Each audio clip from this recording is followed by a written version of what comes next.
నిద్ర చేసే భక్తులకి సత్రాలు ఉన్నాయి, సరిపోవట్లేదు. చాలా మంది భక్తులు ఈ సిమెంట్ ప్లాట్ఫామ్ మీద రాత్రిపూట వచ్చి పడుకుంటున్నారు.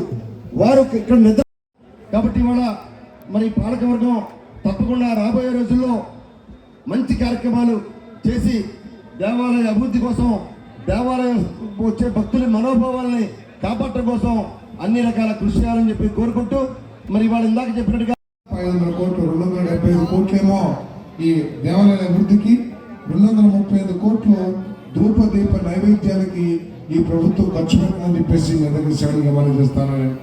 మనందరికీ దగ్గరలో ఉన్న కనకదుర్గమ్మ తల్లి మన అందరి ఇలవెల్లింపు, ఆ దేవాలయ అభివృద్ధికి, శ్రీశైలం ఈశ్వరుడి టెంపుల్ అభివృద్ధికి 400 కోట్ల రూపాయలు మరి కేటాయించి నిధులు కూడా ఇచ్చిన ప్రభుత్వం వైఎస్ఆర్ కాంగ్రెస్ పార్టీ ప్రభుత్వం అని చెప్పేసి కూడా ఈ సందర్భంగా మీ అందరికీ తెలియజేస్తా ఉన్నాను.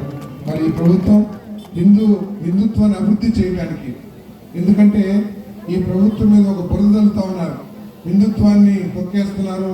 హిందుత్వాన్ని ఎక్కడన్నా సరే ఏదైనా విగ్రహానికి నష్టం జరిగినా, ఏదైనా టెంపుల్లో అనుకోని దుర్ఘటన జరిగినా వాటన్నింటినీ కూడా ప్రభుత్వానికి అంటగట్టి ప్రభుత్వం చేపిస్తుంది, లేదా ప్రభుత్వం ఈ మా హిందూ మతాన్ని కించపరుస్తుందనే భావన కలిగించడానికి కొంతమంది ప్రయత్నం చేయటం చాలా స్వచ్ఛం అని చెప్పేసి వాళ్ళు చేస్తారనో, ఈ ప్రభుత్వానికి అటువంటి భాష భేదాలు లేవు, మత భేదాలు లేవు అని చెప్పేసి మీ అందరికీ చాలా మనం చేస్తానండి.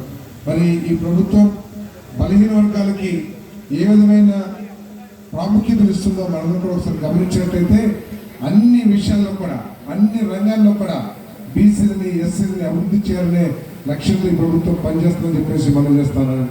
ఈ కేబినెట్లోనే గ్రామ ప్రజలకు, వైఎస్ఆర్ కాంగ్రెస్ పార్టీ శ్రేణులకు, నాయకులకు అందరికీ పేరు పేరున శుభాకాంక్షలు, స్వాగతం తెలియజేస్తూ ఈ కార్యక్రమానికి సభాధ్యక్షత వహించినటువంటి మనందరి ప్రియతమ నాయకులు జగ్గయ్యపేట శాసనసభ్యులు ఇవ్వాలి.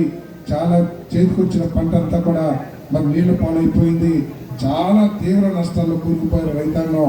మరి పత్తి మిరప అవి ఏ విధంగా నష్టపోయినా తెలియదు, కానీ వరి రైతులు మాత్రం తీవ్రంగా నష్టపోయారని చెప్పేసి ఈ సందర్భంగా తెలియజేస్తూ వారందరూ కూడా ప్రభుత్వం తప్పకుండా ఆదుకుంటుందని చెప్పేసి కూడా మీ అందరికీ సెలవుగా అమలు చేస్తూ, మరి శ్రీనివాస్ గారి నిష్ఠతో ఏదైతే అపవాదు ఉందో, ఇతర వర్గీయులు చేయలేరు అనే ఏదైతే అపవాదు కానీ నమ్మకం కానీ ఇతర సాంప్రదాయం ఉందో వాటన్నింటినీ ఛేదించే విధంగా నిష్ఠతో అమ్మవారి సేవ చేయాలని చెప్పేసి నేను శ్రీనివాస్ గారిని కోరుకుంటూ ఉన్నాను. నేను అన్ని పెద్దపీట వేయాలనే ఉద్దేశంతో అన్ని నామినేటెడ్ పదవుల్లో కూడా మరి మహిళలకి మరి 50% రిజర్వేషన్ కల్పించి వాళ్ళందరినీ కూడా ఈ నామినేటెడ్ పదవులు అదే విధంగా చేసిన ప్రభుత్వం కూడా ఈ ప్రభుత్వం చెప్పేసి అందరికీ మనం చేస్తామని.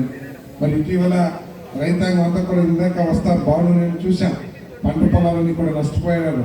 మీరు ఎంత బలవంతంగా మరి బాలు గారి మీద ప్రేమతో, వైఎస్ఆర్ కాంగ్రెస్ పార్టీ పేరు మీద ప్రేమతో వచ్చినా కూడా మీ మనసులో అందరిలో కూడా నష్టపోయిన పంటలు కళ్ళకు తిరుగుతున్నాయని చెప్పేసి నేను భావిస్తా ఉన్నాను.